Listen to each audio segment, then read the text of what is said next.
it's very important for Europe. I think it's very important for these islands. I think it's very important for the people here. It's important for the entire island of Ireland.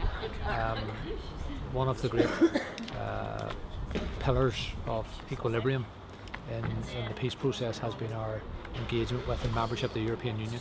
So over the last month, we've been working on an EU referendum campaign here in SaySo, exploring the emotions bearing down on the electorate.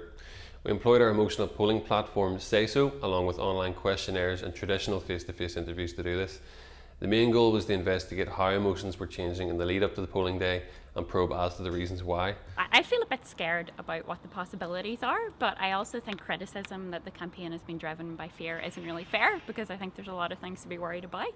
We strived to question the reasoning behind these emotions and concluded the reason Confused was so heavily reported was largely due to the varying claims and counterclaim, barrage of unknowns and misinformation, and essentially fear-mongering by both sides, particularly in televised debates. Very confused. One side tells you this, the other side tells you that.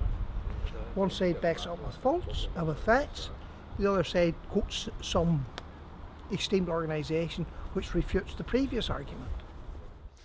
After the Leave result was announced, we recorded a significant spike in terms such as surprised and scared in our online methods of reaching out and during interviews with members of the public.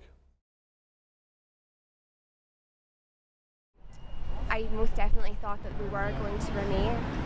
I think there was a lot of scaremongering. All they wanted was out, and sort of a little Englander attitude, you know.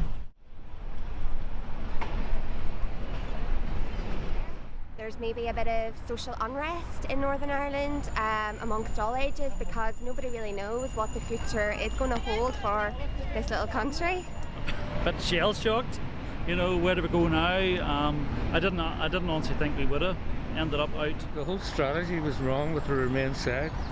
You know, even the word Remain, I didn't like it, you know, because Remain reminds me of remains of a body or something that's dead and gone.